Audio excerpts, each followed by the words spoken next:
Billy Crystal as the jazz man character. What can I tell you? This is... We don't know comedy. Ridiculous. Billy Crystal knows comedy. Look, Billy Crystal, there was a point where Billy Crystal was funny. I can't quite pin the years down, but there was a point. You look marvelous. I liked a few of his characters on SNL. Yeah. You could call it, hack or say that wasn't funny, but he was popular on SNL back then. Think back. Maybe those were the years. I don't know, but this is so bad that when I came in this morning, Than had to tell me about it. And actually, he had to write an email about it last night. It was so bad. As it was happening, he had to commiserate. And then he played a little bit for me this morning in the office, and I can't look at anybody while it's playing. I can't look. It is so douche-chill embarrassing. Alone, you're embarrassed. How do you get embarrassed by yourself listening to something? We were, I was in the tent when he did this, which was right outside the venue. It's where all the performers came to hang out and whatever. And I didn't see him or Robin Webby. They kind of stayed backstage. But this came on. I saw Billy Crystal walk out on the screen like everybody else did. And I'm like, what is he doing? And he was doing like this jazz character, but then it was going on for He's done this in the past. It's the impression he does of the old black jazz man. Yeah, and he squints his eyes and he rolls his nose up and shows his front teeth and talks about the blues and how hard it was to grow up as a black man. And you're missing the blackface if you're going to do a minstrel show. You're missing the burnt piece of cork to rub on your face, because in essence, that's what he's doing. And it goes on forever. He has a legitimate connection to the music somehow. I forget the story, but he was a kid. His family was involved with the music, big, heavy time. He knew Billie Holiday when he was a Jew. Kid. But, well, yeah, definitely Jew. Yes, no connection to that aside from feeling bad. No, Mel Gibson. I mean, it was like a lifelong.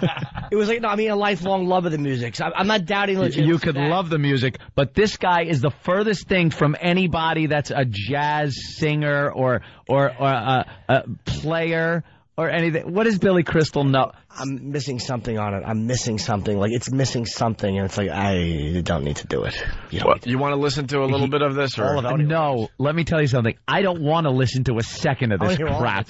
But, yeah, I have to hear all of it. To our listeners, we're not playing this because it's good. No, I want everyone Please be with us to be as annoyed and embarrassed. Because sometimes we got to, explain things to you guys. And this is cut up. How long was it then? It went on for 10 minutes or so. I had to cut it up. It's 11 minutes and 30 seconds. 11:30 he did 11 minutes. Billy, 11 minutes? 11 minutes, 30 seconds, and it seems like an eternity. It seems twice that long because it's that bad. Well, let's take a listen. And he doesn't even get into the guy. I've seen him do this before on, the first Comic Relief. He did the same thing. And he doesn't even put the oomph into the character anymore. Like he used to really try to sound like... Now it's like the Jewish black guy voice. He's out of touch. Here's what you need in your life. That's what happens. They get out of touch. You need people in your life who will just go, what are you doing? Yeah. Mouth, that stinks. It's not. You're not being poignant. You're being a bore. Here we go. I grew up in New Orleans. I have lived in the 9th Ward most of my trade cool life. My father, he was in the Army. He was a trumpet player. Don't look at me. In the Army band, and he also played the bugle. He was a good bugle player. I mean, he could play that bugle. When he played taps, you know that the cat that was dead meant something to somebody. I mean, he played it like it was the blues. So like, bop do dwee, bop do za. Okay, all right, stop. I'm tapping out. I'm tapping out. I'm tapping out at the bop zooey. I want more. Where he's scatting. Oh, stop it. At least the scat I like has a payoff.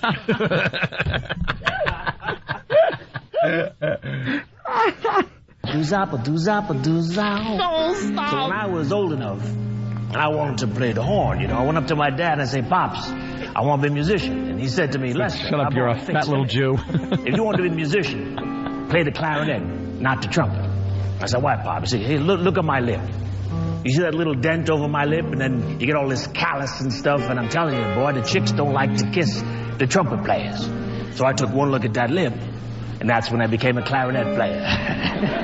Can't you dig that? Why are they laughing? I knew you could. Can you dig that? I knew that you could. He says that 81 times during this bit. Does he really? He just keeps saying it and saying it and saying it. Can I break in? It wasn't even funny when Tony Manero did it to that whore that had all of his friends in the backseat of the car. Yeah. Diane in Connecticut, go ahead. Hey, guys, I just wanted to let you know that Jimmy is right. Billy's dad and uncle owned a record store, and they were also producers. Yeah, there you go.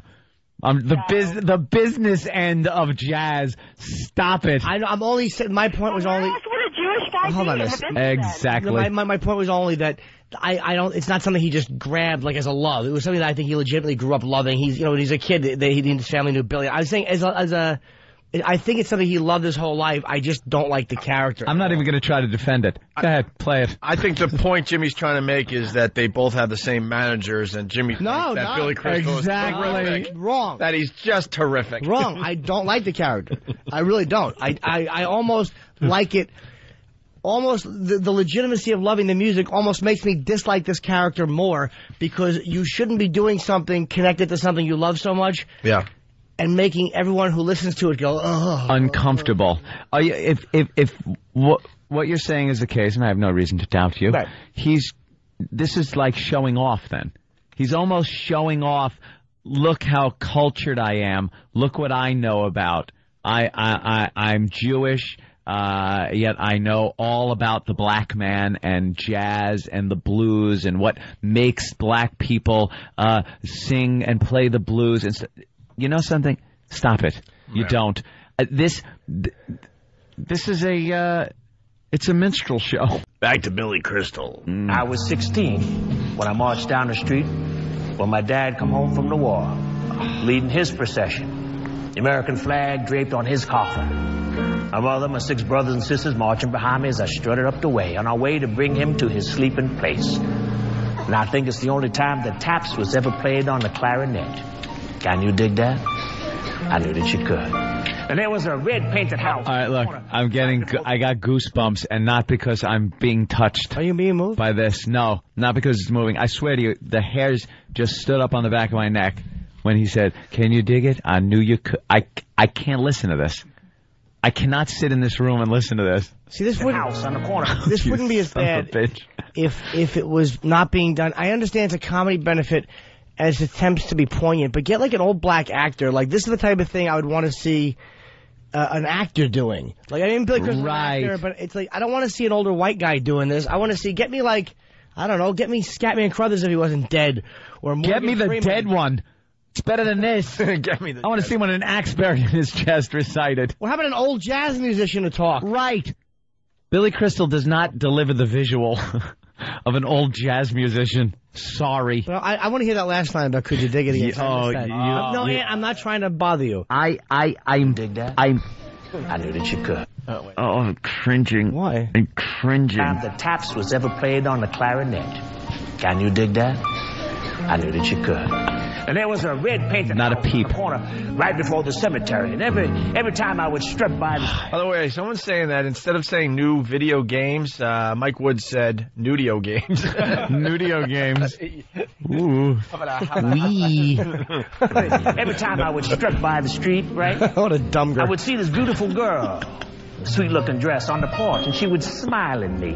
Would she, Billy? And I would smile back, because, I ain't stupid, Her name was Marjorie. They're straining for something. Listen to that. Hold on. They are straining the audience for anything to laugh at. Anything. So he goes, yeah, I'm not stupid. You hear some nervous titters in the background right there, because they want to laugh. He's giving them nothing right here. Billy Crystal's giving the audience nothing. That would have been an acceptable to me thing to do. Stop defending him. No, let me finish. if you did it for 30 seconds and then introed something. If you did it as all right, I'll even give you that. Yeah, it went on for 11 minutes. That's the problem I had with it. It was like a real long thing. And introduce an actual jazz musician that perhaps lost his friggin' house in Katrina and talk about some of his experiences. And 11 minutes. This is the most pompous, self-centered piece of crap to do to subject an audience to. I mean, this show. And Billy Crystal. Thank you. Do we have to play all 5 clips? Yes. No. I want people to be miserable. I want to hear more. Can you dig that? I knew you could. Here we go. Her name was Marjorie Green. What? We've been smiling at each other for over 15 years now. 50 years. Can you dig that? I knew that you could. Is he trying for a new catchphrase? I think so. That was Tony Maneros from Saturday Night Fever and his friends, Double J and the other one. Well, great. Can you dig it? I knew that you could. We've been through a lot of storms in this house. A lot of storms. So when we heard about this angry woman named Katrina, we said that we would stay. Even though I know how hard it is to deal with an angry woman. Can you dig that? I knew that you could. The wind started blowing real hard. You could feel the house like standing there fighting. Do you think he's so out of touch with what's funny that he thinks this is funny? I don't know what he thinks. What is he trying for here? It's not comedy. Stop it. Even Billy Crystal. Being moving and poignant. He's trying to be poignant. Light humor. I don't know. It's just. He's trying to be poignant. I like how all you can hear when there's supposed to be audience response is coughing. Yeah, and then I can hear like and rustling of papers and stuff. You can hear every little nuance going on in the background because there's dead silence. You hear a lot of this while this jackass is pontificating in this black lingo. You need friends around you who are unafraid of you enough to smash you in the face. Shut your mouth. What, Billy? What are you going to be doing for comic relief? Yeah, I'm thinking of doing the character I do, the black jazz musician. It stinks. Why would you do that? Well, I thought it would be memorable and poignant. Shut up. 11 minutes? It's not. You're boring everyone. All right, you're right. Should I do the "you look marvelous" guy? Yes. You know how fast I would get a call if I did that in a rehearsal from Colin or Patricia? Oh, my God. Or Keith? God, stupid. You don't sound nothing like a musician. Yeah. You know how fast I would get smashed by my friends? He needs friends like we have. Can we friends finish the clip? I'm just milking. I want to hear more. Don't. I want more. I wanted to improv a little. Can you dig that? I knew you could. And he's talking about a hurricane like retarded children talk about it. Like it's not this insightful jazz musician guy. He's speaking like a retard describes a hurricane and what happens. We heard about this angry woman, Katrina, coming. Did you? Why didn't you leave, you dummy? Hard. You could feel the house like standing there fighting its ground. And then the rain come. Yeah. Rain come hard. A hurricane. Harder. It was like being inside a Buddy Rich drum when he was beating on it. But the difference between God and Buddy Rich was Buddy knew when it was time to quit. It was shaking so loud you thought that the house was going to blow away, and then you'd wake up and the little munchkin cats would be outside, you know. Can you dig that? I knew that you could. They didn't dig it, though, Bill. They didn't dig it. They're not digging anything. And he doesn't know they can. This is so incredibly bad. I'm freaking out. It's so bad I refuse to play. No, you have to. No, I refuse. I need this pain. Dude. By the way, the Munchkin line was the first thing I saw that was like, okay, that's definitely a punchline. He's trying. Get nothing. You gotta have friends that are not afraid of your disapproval. Beat him up. A friend of his has to beat him up. A lot of credit to Peter in Jersey. Yes. Pryor's Mudbone comes to mind. Well, yeah. Excuse me. A guy like Pryor had done something like that. Right. Yeah, it's a little bit Mudbone was one of Pryor's most famous characters. Or here's an example of being poignant and funny. The Wino and the Junkie bit that Pryor would do was the Wino and the Junkie. Yeah. Very, very moving characters because they were real and they were organic, but they were hilarious. Yeah. It's like Pryor said he always would people knew a laugh was coming, so they would actually always be okay to go to a very sad place because they knew they were going to laugh. It wasn't just 11 minutes of just... Ugh. Right. All right, listen, why don't we take a break? No. I need to hear it. No, I don't want to. Dude, I need to hear the rest of it. I have to. I want another clip. Don't make me. I want to subject everybody to this. Opie, can you play that? I knew that you No. You know what? No. I want to hear it. I want to hear it. No. It's so bad. I want to hear it. It's okay. It is? Attaboy, Than. Wait. You're going to be okay. Wait, after all that drama, it's okay? No, you broke the casing it was in. But Can you break that? I knew that. God, I had the coming right out of my freaking. I'm losing my. Ready to say the same thing. I knew that you couldn't. Can you break it? Yeah. I'm losing my touch, I think. It didn't break. You didn't want to break it. They're making them better. Yeah, they are. They are? Yeah. Really? They are harder to break these days. Really? They used to come apart. Break it, but I want to hear the last clip. I think. All right, we got to take a break and we'll CD figure come it out. apart like that. Come on, guys. I think we should make people listen to it. Please. I got to. I have to. For what reason? I don't know why. What reasoning? You know, I found the part of me that has a little bit of masochism in it. I'm not into S&M. I'm not into being tied up or whipped or anything. It's audio masochism I'm into. Oh, you're into something, though. We'll figure it out. No. One of these days, we're going to figure it out. It looks like a belt with a big ruler with a fireman's hat on it. That's what you're into. No. You pillow biter. Oh. When we last left you, They want to be moved. Billy's black jazz character was in a house. You mean when our listeners left us? Yes, when our listeners left us, Billy Crystal's character, his black jazz character, was in a house being shaken by Hurricane Katrina. Angry woman named Katrina. Angry woman. Well, Named Katrina. they lost the house, okay? No. Can we move on? No, I got to hear the rest. Well, he talks about the Superdome as the character. Oh, see? Come on, this has got to be good. Now he's going to bring the funny. And there's a cute Cheney joke in here. Maybe more than one. Okay. Maybe more than one. Now we're going to get some laughs. Or some statements that are just very poignant and moving. Oh, they will be, I'm sure. Amen. He can do both. It's like that. We ended up at the Superdome with 30,000 other cats, and it wasn't even a game. Cats. It was a shame. No food, no water, no toilets, no help. This ain't America. How the hell could you forget about us? I mean, I can forget my keys, what I had for breakfast, but I can never forget a city. You can never forget its people. 5 days till the president got here. 5 days. He was busy. Well, actually, it makes sense. I mean, Cheney took 2 days to tell us he shot his friend in the face, so what's another 3? You know what I'm saying? Can you dig where I'm coming from? Oh. Uh-oh. What's he going to say? I knew you could. I don't know.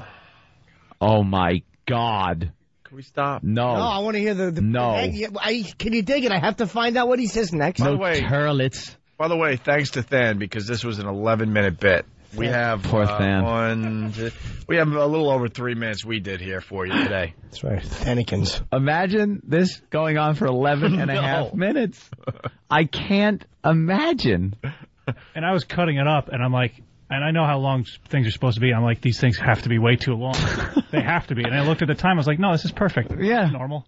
And you were saying you saw this by yourself at home, and you were getting uncomfortable even though there was no one to be uncomfortable in front of. Yeah. That's the ultimate uncomfortable. Yeah. I ran out of ways to sit in my chair. Like, Just moving. not You're get upset doing a headstand at one point. Yeah, your back starts to tingle, your neck itches. Oh. No. All right, well, here he starts talking to Mr. Bush.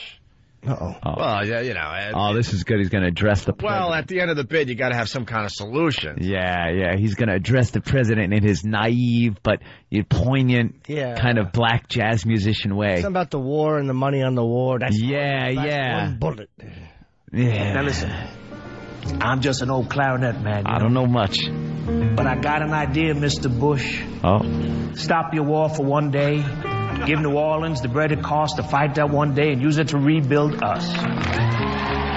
Oh, God. He's getting the cheap applause for that. Yeah. That Wouldn't it be old funny? gag. Wouldn't it be funny if they booed? If they were all so Boo. Boo. Hiss. Do you think he was finally feeling some energy because he was getting something from the audience? Well, they were clapping because they figured that's got to be the end of this. I love to hear him go, can you dig it? And then, bang, just a wrench hits him from the audience. Big monkey wrench just hits him in the side of the head. But it's that old gag. You know, if we take one missile... Yeah. Oh, shut up. Maybe we like missiles. Right. I don't mind my tax dollars going to missiles. America loves missiles. We love them. do. They're quite showy. Mm-hmm. They're not boring when they go off, I'll tell you that. Exactly. One day and use it to rebuild us. Yeah. That'll happen. One day. That's our one day, maybe 2 days. That's it. Stop the war. Stop blowing up Iraq and start building up New Orleans. Oh, he had to milk it another time around. I respect you, Mr. Bush, I do, because you're the leader of the band. But damn, I don't think you really get it. See, you got a place to sleep that's yours. For a couple of years, anyway. Just think what it's like for us. Rod. That's beautiful. Yeah. Do you understand that, Mr. Bush? No. Do you? Do you know what it means to miss New Orleans? Oh boy. My head is tingling. My head is tingling. Yeah. Holy Jesus. Just, okay, no one look at me. He sings? I can't talk. He sings? It goes on for... What? What does he do? It goes on for like 3 more minutes of singing after that. He goes right into a song. Do we have any of it? Why wouldn't you give us the song? I mean, we need more of the song. Play that. We need more of the I'll song. have it in a few minutes. Please, the song. please, have we some need of the song. Get the I whole want the song. Get the song. I got what it means. up my back to the back. My head was tingling. Yeah. I can't look at you. This is up there with Shut Up. Shut up. All right, here's the Billy Crystal song. Oh, hold on. Just think what it's like for us. Do you understand that, Mr. Bush? No. Do you? Do you know what it means to miss New Orleans and miss it each night and day? Oh, God. I know I'm not wrong. The feeling's getting stronger the longer I stay away. Oh, God. Mr. moss-colored vines, the tall sugar pines, where mockingbirds come. Mockingbirds. And I'd like to Hey, Wime. the lazy Mississippi. Into spring, I miss the moonlight on the bayou. A Creole tune that fills the air. I miss white people getting beat up in Mardi Gras. Because I saw it from the balcony with my own eyes. I miss Houston, which we ruined when we went there. I miss robbing Texans when they open their hearts generously and we're spitting their faces. I miss spending FEMA cards, credit cards on Gucci bags. I miss spending charity money on $800 sweaters. Freaking trying to romanticize. I miss not leaving when 80 people told me to leave 3 days in advance. They didn't have the means, Anthony. They didn't have the means. Oh, shut up. Goddamn. Covered wagon people had the means. Unbelievable. I love when people say they didn't have the means. Little House on the Prairie people. I miss taking television as the water's rising. We need a kayak to help these people. Even though you can't plug it in because all the electrical sockets are covered in water. Don't forget Heineken guy. Electric and Heineken Luda. I miss the Heineken Luda walking through the river. And Celine Dion with her kayak. Kayak. They just want to touch them. All right, enough of the song. Right? Oh, God. Maybe just a little more. Just a little more. Just a little more. Let me hear what else he misses. That fills the air. I dream about magnolias in bloom. Soon I'm wishing that I was there. Oh. Do you know what it means to miss New Orleans? 'Cause that's where you left your home. I miss supposedly broke people weighing 800 pounds being lifted by helicopters. How could you be so broke and weigh 800 pounds? I like the scent of magnolias, which has nothing to do with New Orleans. The scent of vomit and fat girls is what I miss.